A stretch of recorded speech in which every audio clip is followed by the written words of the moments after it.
Welcome to the Campaign Trend Podcast, where you're joining in on a conversation with the entrepreneurs, operatives, and experts who make professional politics happen. I'm your host, Eric Wilson.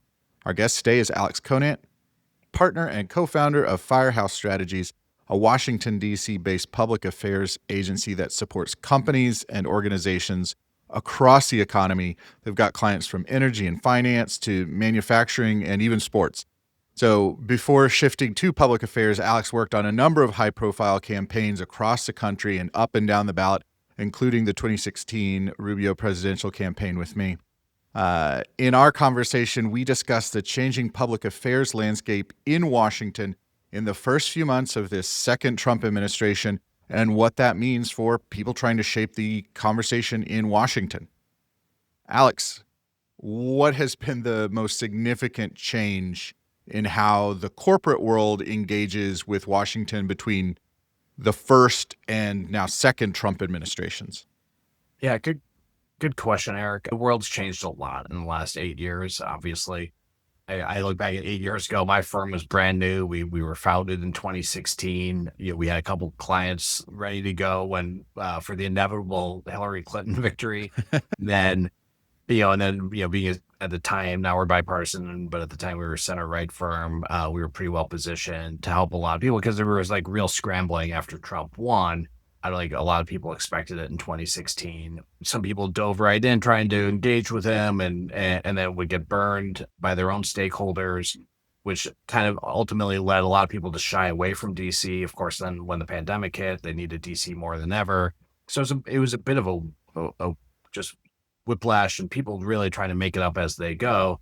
And frankly, the entire administration was rather chaotic the first time around too. Yeah. Now, look, I don't think anyone was surprised when Trump won this time around. I think every company, all of our clients had plans ready to go for what they would do if Trump won. And you've seen a much more strategic engagement of the administration this time. There's a real open door. Like I've had more CEOs and clients go to the White House in the last 6 months than I had in the previous 6 years, literally. There's a lot more engagement. I think people recognize that to be successful, you can't just hire a lobbyist. You have to have a public affairs component to your campaigns, to your advocacy. And so that's why firms like mine have had a really busy 6 months so far.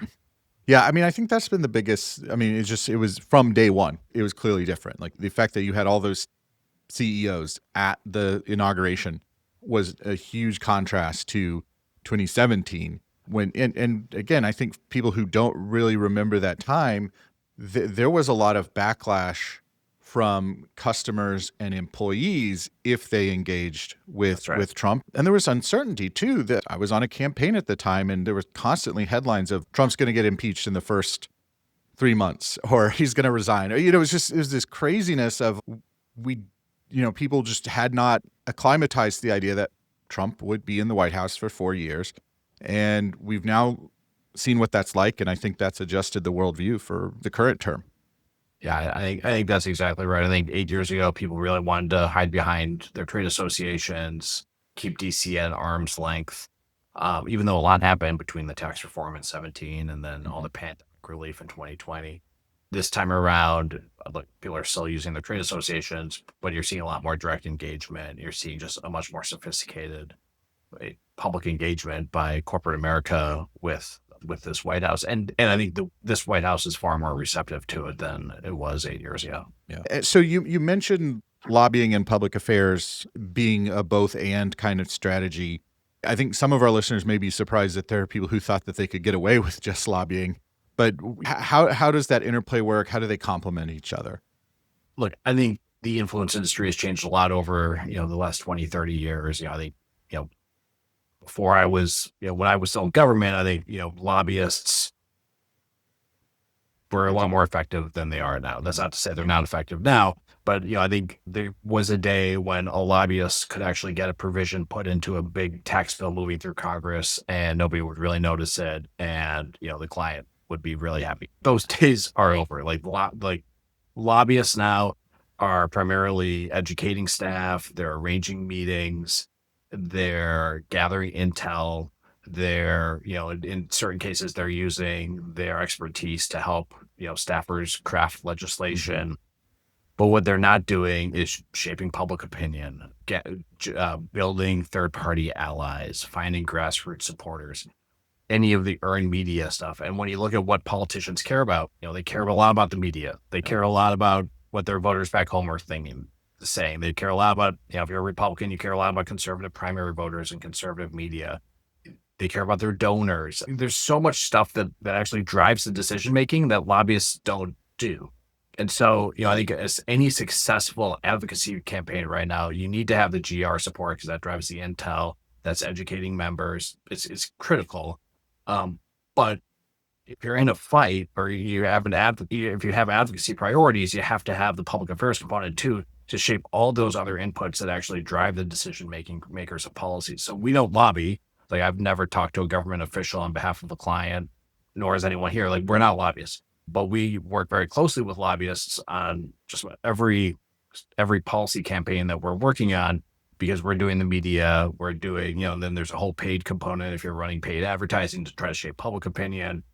We're doing the grassroots work. We're working with we're trying to recruit third-party allies, which I think is more important than ever. You do have sort of in these very sophisticated policy fights, you do have a very comprehensive strategic approach right now, of which lobbying and public affairs are two, I think, distinct offerings. Yeah, that's fascinating. I hadn't really thought about that in the context of this being a mirror for some of the changes that we're seeing on the political side. I was listening to a panel recently with some former EDs of party committees back in the 1990s, and they were mentioning that the biggest change that they've seen is that McCain-Feingold campaign finance reform, which led to Citizens United and super PACs and things like that. And so you have seen that shift away from the party to kind of more outside groups.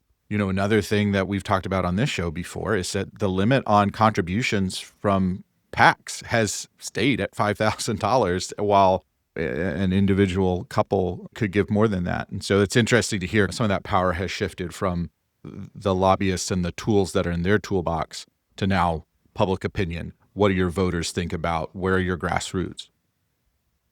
That's exactly right. I mean, I think a lot of voters continue to have this image of, lobbyists writing big checks to politicians.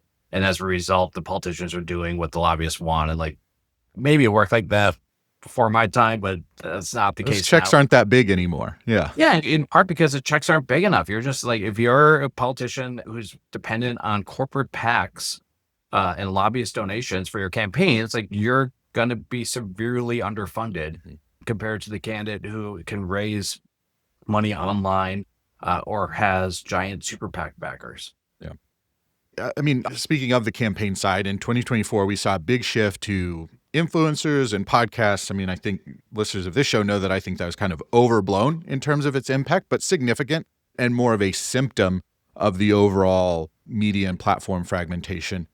How are we seeing the adjustment on the public affairs side? Because I have to imagine it's even a little bit slower than it is on the political campaign side to adopting this new model where we may have to give up a little bit of control to content creators and influencers and things like that. Yeah, I mean, look, I think every politician wants to go on Joe Rogan's show now, and who doesn't? So do all my corporate clients, right? It's like that's not how it works. I actually agree with you. I think a lot of what the podcasters say and the influencers are talking about continues to be downstream from what mainstream media is, the agenda that mainstream media is setting. And so I just don't think you can adjust. Yeah, they're reacting to it. That's exactly. I don't think your strategy can just be, we just need to, talk to influencers and podcast and go on a bunch of podcasts. I think that's time well spent. But I don't think you can ignore the mainstream media because that's setting the agenda, and what the podcasters and what the influencers end up reacting to and what a lot of their content about is what they saw in the mainstream media and what mainstream media, the news that the mainstream media is driving. And so I think it's very, very important to get your messaging on those mainstream platforms. When I say mainstream, I use that broadly. Yes, obviously like the legacy network media, the New York Times and the Journal, but also conservative media, center left media. I just think anyone who's actually like generating original content about world events, is somebody who a reporter in the classic sense of it. It's like somebody, somebody that is going to be important because what's on, you draw a straight line from like what's in the Wall Street Journal ends up being on Fox News, which ends up being whatever conservative podcaster is talking about. And so that what's in the journal is still super important and a big focus for mine.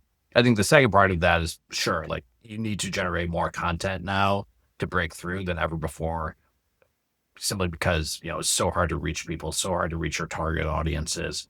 And there's so many different mediums. And so you have to generate content on all sorts of mediums. And so, I think we're long gone, the days of you just get an op-ed in the journal and, your problem kind of solves itself. Like that, an op-ed in the journal is still super important, but that's not going to be silver That's bullet. the jumping off point. Exactly. Yeah.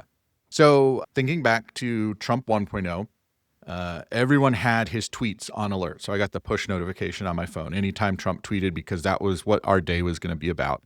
He's not using that channel as much anymore. We're still seeing some Truth Social. What's the intel that decision makers need to navigate the Trump 2.0 landscape?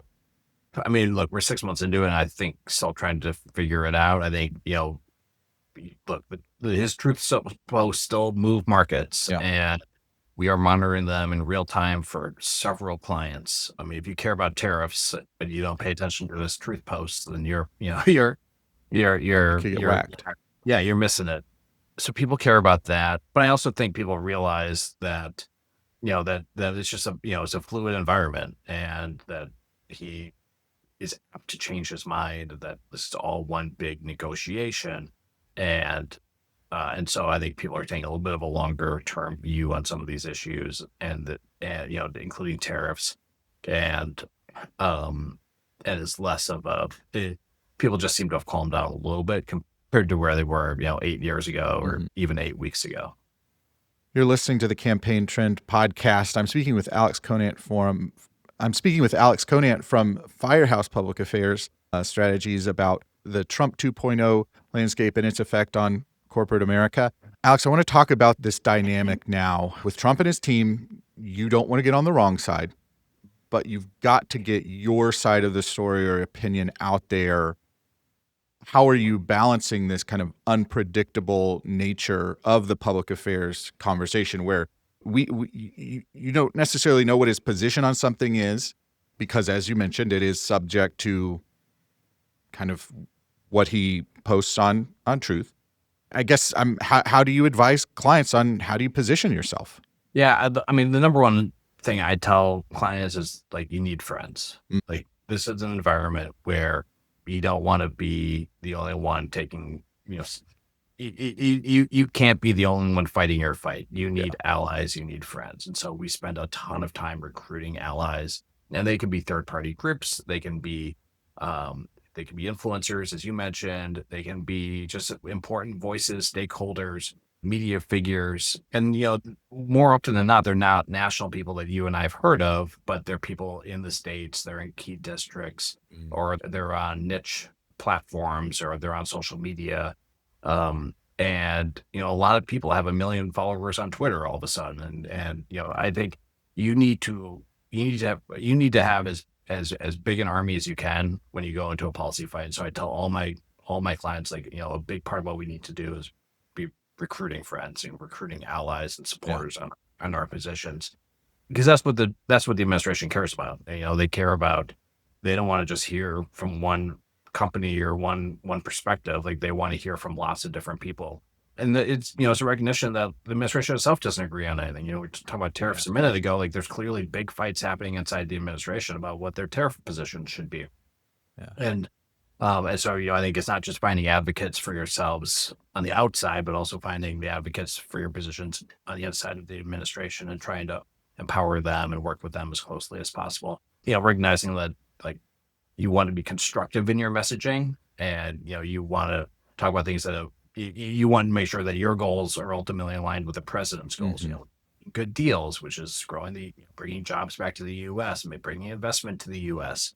And we work with U.S. companies, and for the most part, those goals align with our companies. Now, they don't like the tariffs, and they don't like, they don't like some of the policies, but they emphasize their shared alignment on the goals and then, find advocates to help them make the cases for why the policies that they want that Trump may disagree with are actually going to help advance his overall goal, the overall goals for his administration. Yeah, and it's all it seems like it all comes down to that framing your issue to get an alignment with the president and his priorities, so you get into that win-win situation where Trump gets a win, your side gets a win. Yeah, exactly. Going back to Trump 1.0 or the first Trump administration, I remember there were lots of different kind of tactics, like you would want to buy Fox News in the DC market during certain hours when it was known that the president was having executive time and watching TV. Is there a tactic that was effective back then that's not working as well now? Well, I don't think that tactic was ever very effective. It sold a lot of TV spots. Yeah. Yeah, and sold a lot of TV spots. I mean, look, I think here's the deal. Trump 1.0, like nobody knew what was effective. And I think people were trying every type of tactic, including the paid, which, while expensive, is also pretty easy, right? It doesn't take a lot of work to create a TV spot and put it on Fox News. But, I think now it's a much more systemic approach. It's a lot more behind the scenes advocacy. It's a lot more friend-raising or, building allies and recruiting third-party supporters, the kind of work we just talked about. It's just in many ways, the advocacy campaigns I'm seeing now just feel much more traditional than they did the first time around, where really it was like, can we get a donor to go talk to the president at Mar-a-Lago? Because that could result in a tweet that night that would effectively be a policy win for our client, right? Yeah. Like there's not a ton of policy by tweet in this administration, where you get the sense that the tweet was generated by something he just saw on TV or something a donor had just told him at dinner at Mar-a-Lago. I think now they give full credit, not just, to his the team that he's placed around him, that he clearly has more confidence in now than he did 8 years ago. But there is much more of a system. And, and then I think the other issue that we haven't talked about at all is Congress, where when you talk about like the tax bill, sure, like the White House has their own priorities, but this bill is being written by Congress. Mm-hmm. And the advocacy campaigns that people run on members of Congress, are largely unchanged over the last 10 years, with the exception of some of the things we're talking about, like podcasts and influencers. Yeah. We're still buying Metro ads and lots of cable news in the DC media market. Yeah. I mean, look, I think that's a reflection that, like, in a lot of these policy fights, there's literally billions, if not tens of billions of dollars at stake. Mm-hmm. So if you're a company, you can rent out the DC Metro billboards for less than $1 million. Like it's a drop in the bucket. So if it moves the needle a little bit, that's a pretty good ROI. But like, I don't think anyone ever won a policy fight because they put signs on buses. Yeah, exactly. And there's a little bit of like boxing out your competition too. Is there a new public affairs technology or strategy that's matured since that first Trump administration that we're seeing used in this second iteration? AI is the first thing that comes to mind. Didn't exist 8 years ago, at least not the sort of generative AI that we're seeing now. I think people are still figuring out how to use it, but I can tell you firsthand, like it is a huge time saver and a cost saver. You look at, not so much on the earned media side, like AI is not very good at pitching a story to a reporter, like that's relationship driven. So I think anything in politics that is relationship driven, like media, a lot of the stuff on the GR side, a lot of like the ally recruitment and, finding grassroots supporters, sort of tactics we were talking about earlier, like that's all relationship driven. By definition, you need real people to do it. But when it comes to paid advertising, I've already seen AI be incorporated in that as just a huge time saver. Literally, we have a client right now who is looking to run some spots, and a couple of years ago, I would have had to go out and hire graphic designers, and we would have had multiple iterations, and it would have cost thousands of dollars just to produce some ads. Yeah, AI can do that better in second, and if I've figured that out, I guarantee anyone else who's in the creative space is also figuring it out. As I get pitches from creative firms, I can see that AI is heavily being incorporated in that. I think it'll be interesting to see how that continues to evolve and as the technology improves. Yeah. I would expect to see very different looking paid campaigns in the near future than we are used to, simply because what's possible with AI is I mean, you're just going to see much better looking advocacy campaigns now than you used to Yeah, because because AI. it's just easier. Yeah. Yeah, I mean, nobody used to spend $1 million producing a spot for an advocacy campaign, but now we're pretty close where AI is going to produce some Hollywood quality ads Yeah. that are basically free to produce. And so I would, if nothing else, if you watch a lot of Fox News, the ads should be getting better. Yeah. Well, I mean, and that's another really interesting with the political world. We unfortunately, because of different state and platform regulations, are being shut out from a lot of this generative AI creative and things like that. So I think we're going to have to keep an eye on what our colleagues on the public affairs side of the house are doing. And because you're going to have so much more exposure to this than we are, it's going to be really interesting and just more of that, just really good tools that we're just not allowed to access right now, unfortunately. Yeah. I will say, like, on the work, I feel like the work I do now is much more substantive than the work I did when I was actually in politics, Hmm. where, you've really got beyond the talking points and it was a lot of personality driven stuff. Now, I'm deep in the weeds on some really sophisticated policy fights and AI, I think, can be helpful in, not so much in generating content, but it just, basic research, helping under, I sit through a lot of meetings, like, I don't do it now, but when people do use AI to record the meetings and give notes, like, it's really impressive stuff. And I, I'm excited about the AI as a, as my firm is able to incorporate into more and more of what we do, mostly because I just think it's going to unleash a lot of productivity. Yeah, I agree. So before we wrap up, what's the most important skill set that a professional in the public affairs space or looking to make that transition? What's the skill set that they need to be developing to be effective in our current environment? What I tell everyone is that you gotta be a good writer. I Mm. mean, you need, if you want to be a good communicator, that starts with being a good writer. And if you're a good writer, you will always be employable in the PR space because it's just a critical skill. And so become a good writer. If you're not a good writer, take lessons. We have a writing coach come in and work with our Oh, team cool. here. And everyone that we hire takes a writing test. So they're good writers when they start. And we want to make them better writers because the better writer they're going to be, the better communicator they're going to be. And that's at the end of the day what we're doing. Like, we're a communications firm first. And so, people have to have those hard communication skills. I think it's really important. The second thing I'd say is, and this gets back to why AI won't replace us, is it's a relationship driven industry, media relations. So I tell people, the key word there is relations. Like, you Yep. need to have good relationships with reporters, know how to build relationships, maintain them, use them, and keep them fresh. And so, people that are naturally good networkers, people who have demonstrated an ability to work well with reporters, to work well with allies, third party groups, to work well even within an office setting. That the PR industry is very collaborative. You do very little stuff by yourself. It's, you're working in team environments at any agency. And so, someone who is able to navigate, build, and keep relationships is going to succeed as well. So, like, if you're a good writer and you're good at building and maintaining relationships, like, you're somebody who might fit into my firm. Great. Thanks to Alex Conant for a great conversation. I'll include a link to Firehouse Strategies in the show notes so you can keep up with Alex and the work that he and his team are doing. If this episode made you a little bit smarter, you know that all we ask is that you share it with a friend or colleague. You look smarter in the process, and more people find out about the show, so it's a win-win all around. Be sure to subscribe to the podcast wherever you get your shows and visit campaigntrend.com for even more newsletters and articles. With that, I'll say thanks for listening. We'll see you next time.